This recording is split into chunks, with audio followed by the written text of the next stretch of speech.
Okay, I think I'm on. Yeah, so you are. Good afternoon for me. Good morning for you folks, or most of you folks. Thank you very much for inviting me to speak today. So my name is Sarah Henderson, and I'm a senior environmental health scientist at the British Columbia Centre for Disease Control. That makes me a public health professional more than anything, and I work in a broad range of environmental health content areas, but one of those areas is certainly residential wood smoke, which is differentially a problem throughout much of British Columbia, where we have many small rural communities, often situated in mountain valleys or in coastal areas. And residential wood burning is a large part of our air pollution profile for the province, even though it tends not to affect our larger cities. It's more the outlying areas. So today I'm going to talk to you about a project that we undertook really to sort of better evaluate the air quality impacts of residential wood smoke using data that were readily available to us. So there's, we don't necessarily have the means to support a source apportionment study in all of our affected communities. We don't have the means to measure level glucosan everywhere that wood smoke might be a problem, but we still need better information about which communities are impacted and how badly they're impacted. So that was really what we were trying to do with this study. So I'll go ahead and share my screen now. Get started on telling you about all of this. So hopefully everybody can see this okay. We've titled this Finding the Smokiest Community in British Columbia because that's kind of how we were thinking of it, but I believe that Ayushi sent out our paper on this topic earlier today, which just became available yesterday, so it was really good timing. And it was about developing a systematic algorithm for identifying smoke impacted communities and for quantifying the magnitude of that impact. So I'm presenting this work today, but I'm have to give a huge shout out to my undergraduate student, Chris Hong, who is the first author on that paper, who really did the bulk of the analyses and who brought a lot of his own really original and creative thinking to this idea. Otherwise, we were working with a few folks at the BC Ministry of Environment here, and we did this work under contract for the BC Ministry of Environment. Scott Weichenthal at McGill University was not involved with the study from its onset, but he did collect some level glucosan data that we were able to leverage while we did this work, and so he participated as well. Mike Brower's name isn't on here, but he was also a participant. So just a quick outline for you. I'll talk a bit about air pollution and health, the public health benefits of reducing air pollution. This is probably old material for all of you, but I just want to give the context for this work, a little bit about residential wood smoke, specifically in BC, and then I'll get into the details of the algorithm. This is animations in it that I didn't expect, so my apologies for that. I'm just going to move through until I have everything that I think is animated. So, these cycles of the global mortality attributable to various risk factors. Every time there's a new cycle, ambient air pollution seems to go up a couple of notches in terms of its global health impacts. So, currently there's an estimate of 3.5 million deaths annually attributable to ambient air pollution. These deaths are due to cardiovascular disease largely, but also cancer, respiratory infections, and chronic respiratory diseases. Unlike some of the other risk factors that you see on here, particularly things like smoking or high BMI, or low sodium or high sodium or low fruit intake, ambient air pollution isn't really something that's attributable to individual behavior or individual choices. It's something that's at a larger scale. So really it's a problem that larger scale policy decisions can be used to address, and individual behavior can be used to address to some degree as well. But the question in British Columbia at this point is, what are the policy drivers that we can put in place to reduce exposure to ambient particulate matter, and in this case, particularly from residential wood burning. Just to go a bit into the details here about how these estimates get made. I think there's still more animations to come up here, so hopefully I've got them all on there now. Oh, I can't point at anything, so I'll just have to describe it to you. The exposure to particulate matter, as I said earlier, the predominant impact is heart disease, and that's really the body state of sort of low-level constant inflammation in response to the particulate matter that it's treating as a foreign host that enters through the lungs. But there's also impacts on respiratory disease as well. However, the exposure response shapes of those curves is different for those impacts. So the pink line that you see here is what we expect with respect to respiratory disease over increasing concentrations of long-term exposure to ambient particulate matter, which is the x-axis there, and then the green line is heart disease, and you can see the green line's quite steep at the beginning, and then it tailors off, whereas the pink line's more linear across the whole exposure, and that dashed line is really kind of an average of the two. The point of this slide is to say that if we could reduce exposure from about 150 micrograms per meter cubed annually to 35 micrograms per meter cubed annually, so that's a huge reduction, we would get about the same gains on a population kind of scale as we could get from reducing exposure from 35 micrograms per meter cubed down to a background of about 5.8 micrograms per meter cubed. So the point here is that improving air quality that is already good is still valuable from a population health perspective. We should always just be pushing towards improvement, improvement, improvement. I think there's a lot of tendency to believe that once we hit regulatory or guideline or air quality standard levels, we're done, and that's not true. The more you improve air quality, the better things are going to get. And if you look at that green line and that back line, those improvements are greater and greater as the background concentration gets lower and lower. Along the same lines, this is just looking at the number of deaths that would be avoided annually around the world if we could make these sorts of changes. So again, if we were able to bring the entire population that lived between 35 and 150 micrograms per meter cubed down to 35 micrograms per meter cubed, we'd avoid 390,000 deaths. But if we could bring the entire population that lives between 10 and 35 micrograms per meter cubed down to 10 micrograms per meter cubed, we'd save even more lives. It would be 550. Good. Oh, some more animations for you. And then, thinking in the British Columbia context about what our anthropogenic sources of fine particulate matter are, the three big ones are motor vehicles, industrial emissions, and wood burning. In all of these cases, we have newer technologies that are available to reduce emissions from all sources. In British Columbia specifically, we do have regulations around what the emission standards are for motor vehicles. We have regulations around what the emission standards are for industrial facilities, but we really don't have much regulation around this third residential wood smoke source.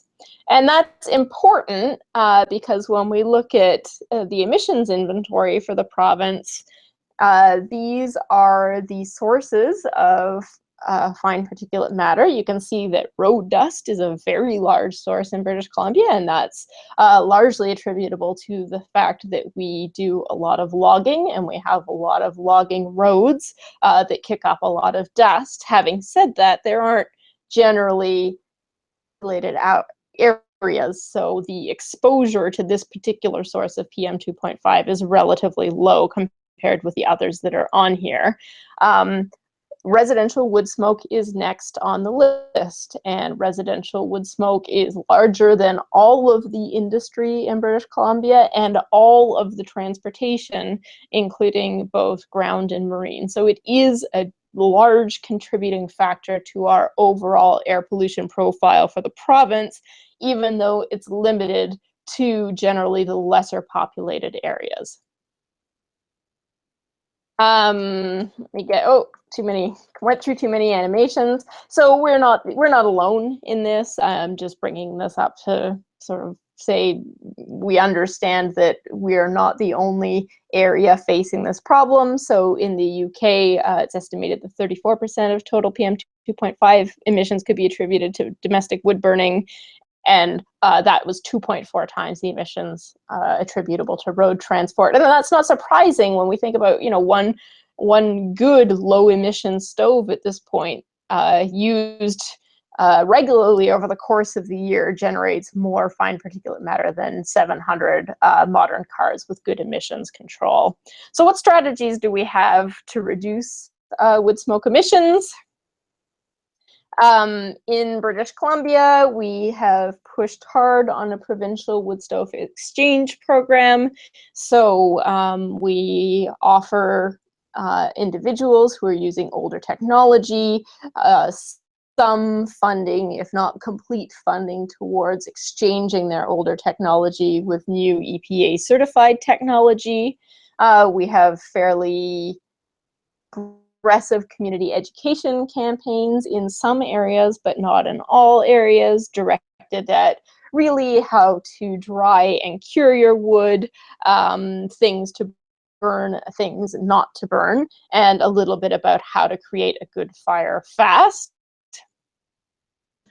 Some problems are that wood stove exchange programs are expensive, and EPA certified stoves can remain inefficient. It largely dependent on who's using them and how they're using them. I haven't added this in, and I should have. We've actually just adopted new regulations saying that there are restrictions on what stoves can be sold in the province. So now you can only buy an EPA certified stove. So that's something new for British Columbia, and we'll see how that plays out over the years ahead. In BC, as in many other places, especially New Zealand, you know, wood is a reliable, affordable, and traditional source of renewable heat for our population. We certainly see not a number of people who use wood as their primary or sole heating source throughout the winter. So, you know, taking that fuel source or that energy source away from them really isn't an option for families who can't afford another way to heat their homes. So in general, we expect about 8% of the BC population to be burning wood predominantly through the winter. And we find that municipalities, who are the ones who really have control over this issue in BC, are hesitant to adopt stricter regulations without real evidence that smoke is affecting quality, and even better, if we can generate it, their local health. So right now, you know, municipalities can create bylaws that restrict burning within their areas, and that's the biggest policy mechanism that we have available to us for changing behavior in a community. And that's very unpopular to do, especially when, you know, a lot of people have the prevailing attitude that, well, smoke's not that bad for you, smells nice, smells Canadian. So these are the challenges that we're up against. So what we were trying to do with this project was to provide some evidence to fill that gap, and really to take a look at all of the communities in the more rural parts of British Columbia where we have regulatory air quality monitoring, and to say, you know, okay, this is how we think those communities stack up with respect to their wood smoke impacts, both to help the communities themselves understand how smoky it is there, and to help the Ministry of Environment sort of prioritize those key areas where more work is needed, and you know, more focused attention is needed. So systematically find a way to identify smoke impacted days. We wanted to rank and prioritize communities by their impacts and inform municipalities with this objective evidence, and then resources in those areas. Okay, so traditional measures for identifying and quantifying the smokiness of a community, like I mentioned earlier, you know, measuring levoglucosan, which is strongly correlated with PM 2.5 concentrations in smoke impacted areas, is sort of one of the key ways that this is done. It's considered to be a good wood smoke tracer. However, it's not routinely measured. It's a bit challenging to measure, and you need some sophisticated laboratory analysis to get results from those types of measurements, and that's all quite costly, both in terms of human and lab costs, to get that sort of thing done. And then we have mobile monitoring, which we've used quite a bit in British Columbia, and I know others have used it as well, where we put some instruments in a vehicle and drive them around under smoky conditions and evaluate where the hot spots of smoke are. Again, this requires special instrumentation and do the driving, and it's costly and it takes planning. Ideally, what we want to be able to do is make better use of the measurements that are routinely available to us anyhow. So just going into that relationship between PM 2.5 and levoglucosan, this is out of Libby, Montana, but you can see we've got levoglucosan concentrations on the x-axis there, and PM 2.5, or sorry, levoglucosan on the y and PM 2.5 on the x, and you see in this smoky community a pretty good association between those two. So where it's smoky, we would expect PM 2.5 to be a good indicator of that smoke.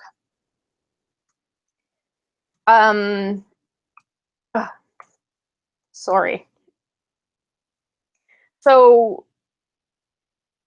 what we want to do here is leverage that information, knowing that PM 2.5 can be used as a good indicator, and we want to match it up with other information that we know about smoky conditions. So, I mean, first of all, we know that, you know, people aren't going to be burning wood unless it's below a certain temperature outside and they need to heat their home. So that's one of the things that we're interested in, is temperature.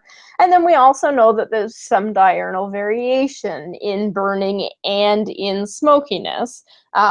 In terms of burning, that diurnal variation generally comes from the fact that people are home in the morning, and they're home in the evening, and they're home overnight, and they're less home during the day. At the same time, the atmosphere is moving around, and generally, you know, the mixing heights are going to increase as the day goes on, and then decrease into the evening, and start increasing in the mornings again, and then we can get you know, damping down of the smoke, or better venting of the smoke, depending on the atmospheric conditions. To know that we can get these conditions where we have temperature inversions, and smoke basically isn't able to make its way out of the surface layer, and it just kicks around, and we see these inversions in British Columbia quite regularly, and sometimes they can last for several days in a row, but we certainly see them under overnight conditions quite a lot.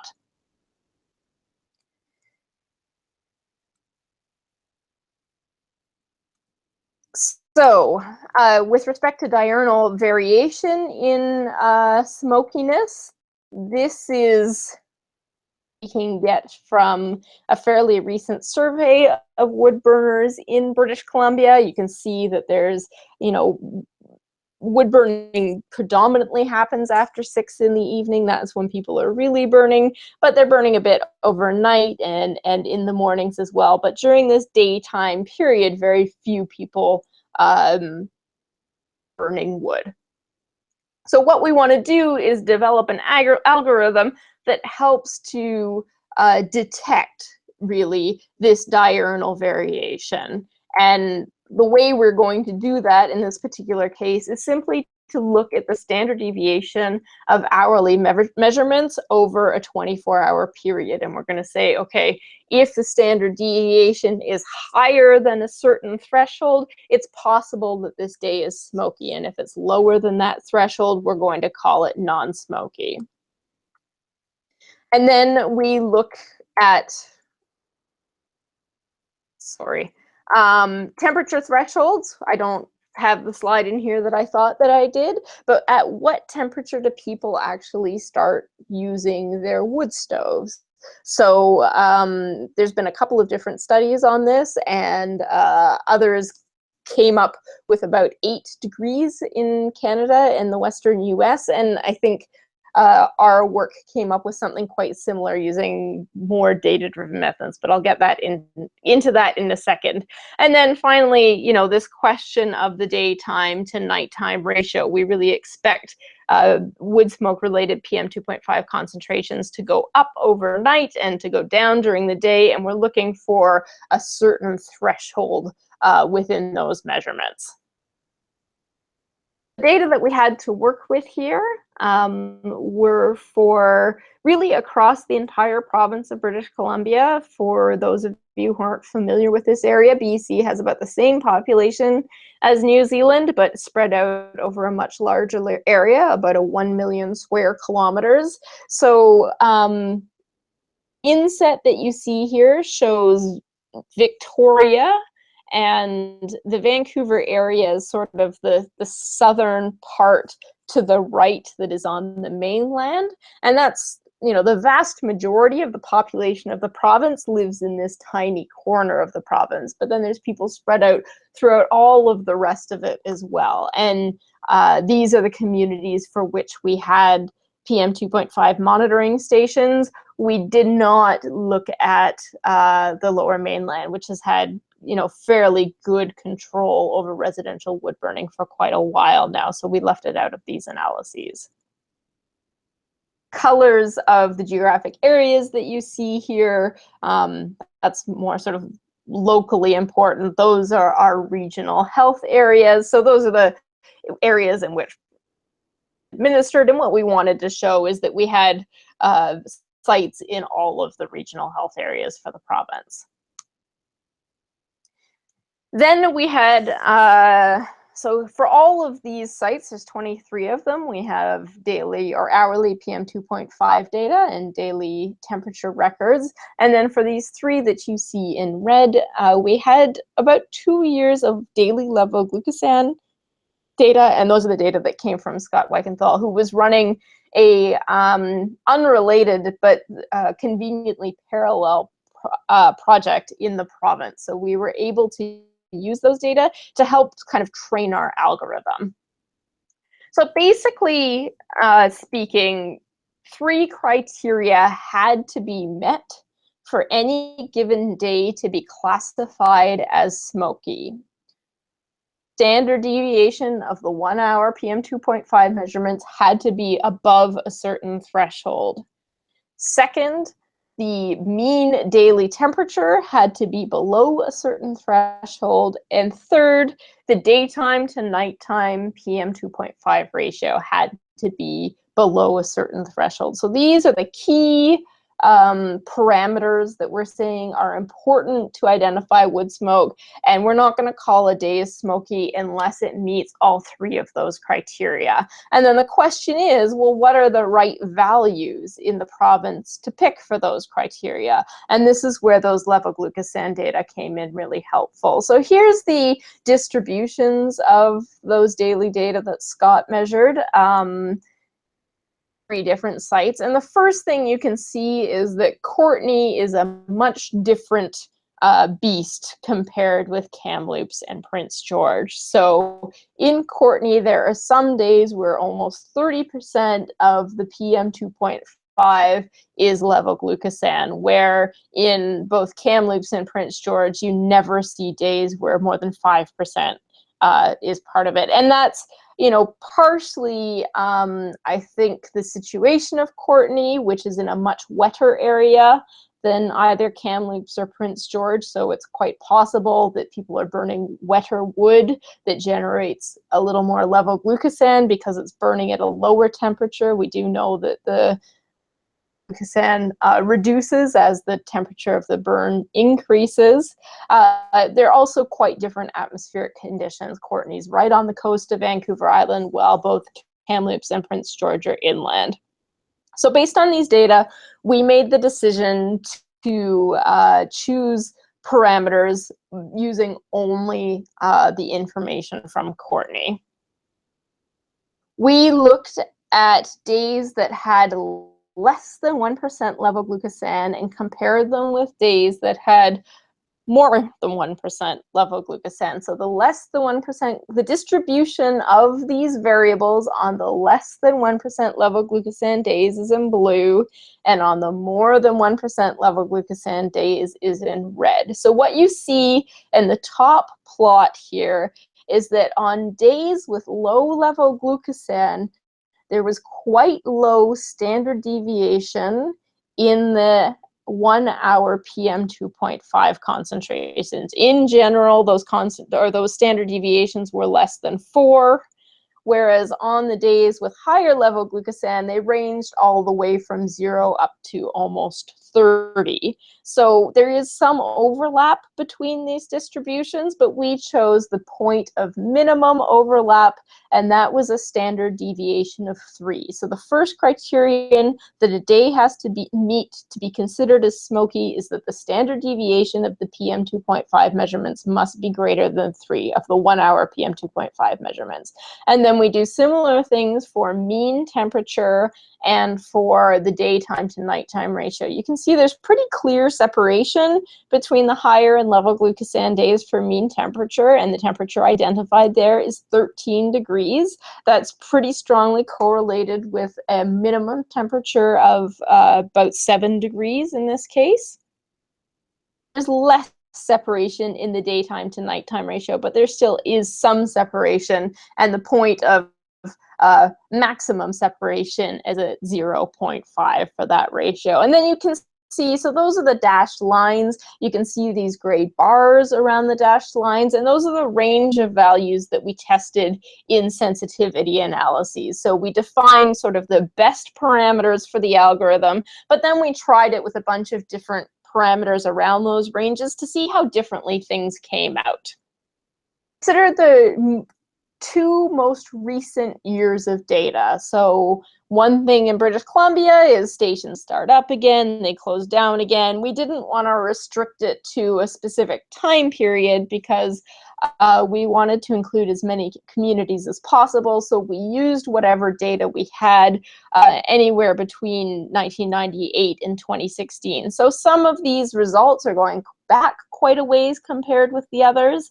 And one of the small complications in all of this is we did have sort of a mass changeover from T-ohms, BAMs, or sharps in the province during that period. But all of the later year data that you see here, the ones towards the right, they all would, or the vast majority of them, would have been a BAM or a sharp. And when we run the algorithm, this is how things play out. So in the first column, we have the number of smoky days in each community. Remember, this is over the course of 2 years. In some cases, we don't have complete data, but this is not wintertime only. This is over the course of the entire year. So for Houston, in the data that we had available, there were some missing data. We estimate that almost 44 or 45% of all days in the year in Houston are impacted by residential wood smoke. In Courtenay, where we got the level glucosan data from, and which is well known to be one of the smokiest communities in BC, we're looking at 30% of days affected by wood smoke, 30% of all days, and then several sort of in the 20 to 15% range. So a clear indicator that we have many communities that are quite impacted by smoke. And then you can see there's, down to Kamloops, where we're looking at sort of less than 1% of days being smoky. So, and that's another one of the was measuring level glucosan. So we've got this range, and then we want to look at ways to evaluate whether or not this algorithm's actually working. And this is where we owe a huge debt of gratitude to Environment Canterbury, which introduced me to this mechanism for visualizing potential wood smoke impacts when I was in New Zealand over the summer, or the winter, as the case may be. So this is just one example, and for those of you who haven't seen this visualization before, on the bottom we have the months of the year, and we've centered them such that the winter months are in the middle. And along the left-hand side, we have the hours of the day.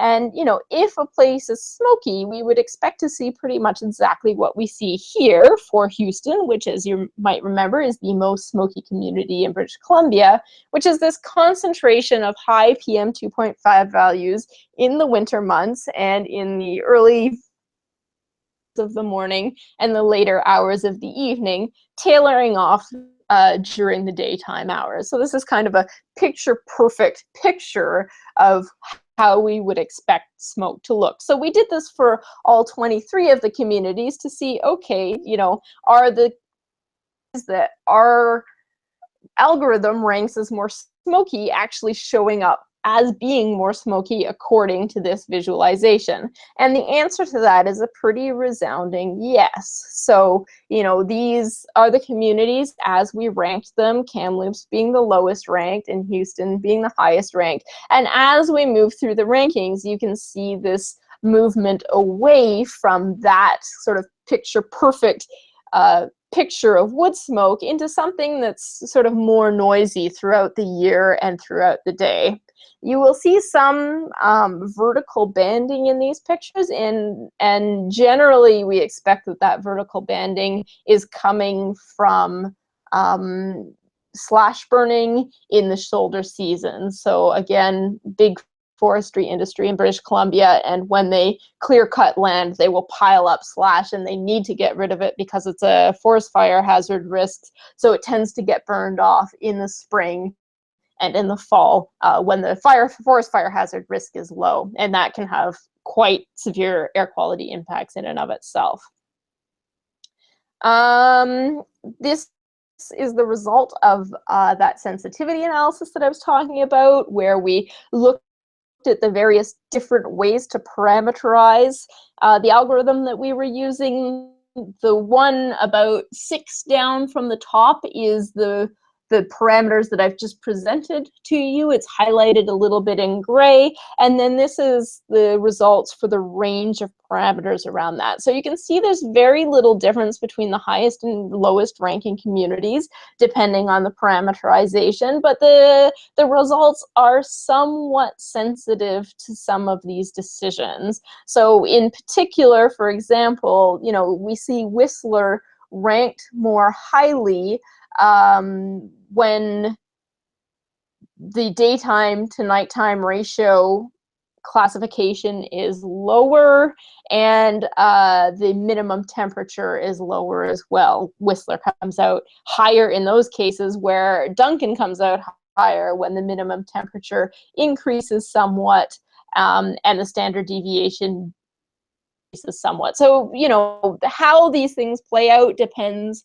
a bit on how you parameterize the model, but in general, the algorithm is pretty good at separating the more smoky communities from the less smoky communities in the province.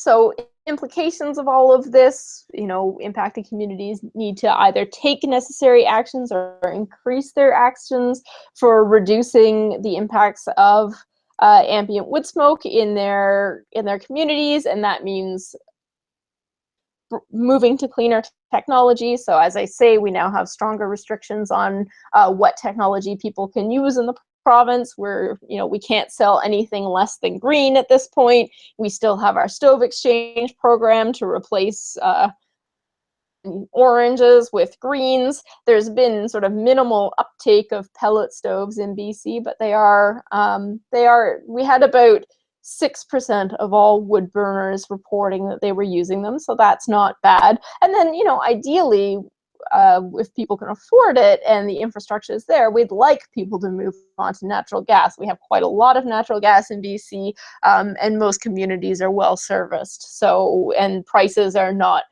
astronomical at this point. So that's a good fuel option for the province.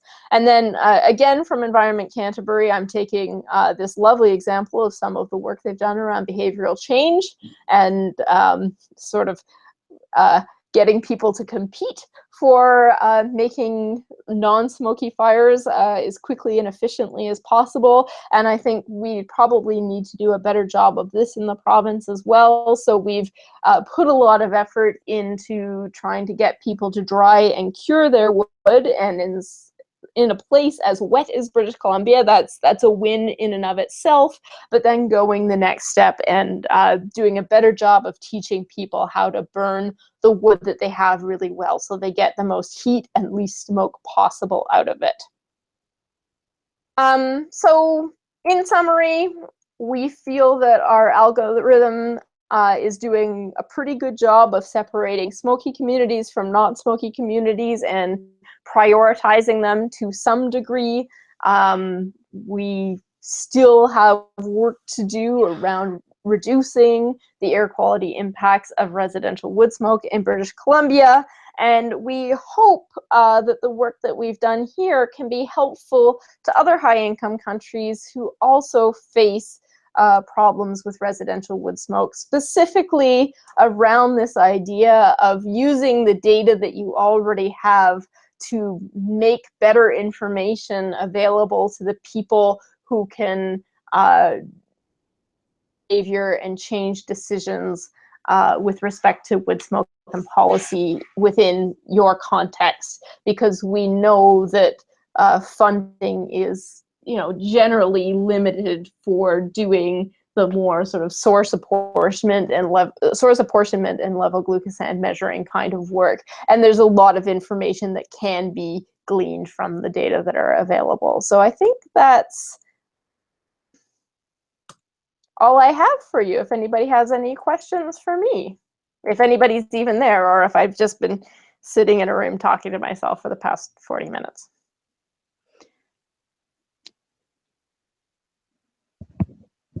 Thank you, Sarah. I think there's a 5-second lag to our webinar, so I probably think we should give extra time.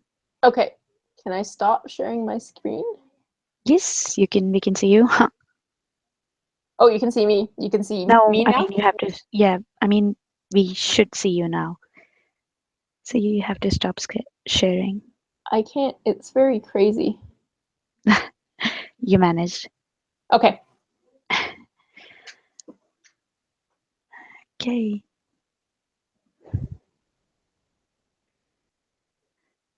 So we've got 4 people watching at the moment, but I usually notice that we get more viewers later on. So Okay. we probably might not get questions at the moment. Not that I can see. Okay, well, everything's in that paper that got sent around. So if you have any questions, please just let me know. Thank you, Sarah. That was a very, very interesting webinar. And I hope to keep in touch, and I will forward the questions if I get any. Okay, great. Thanks, Ayushi. Awesome. Thanks for inviting me.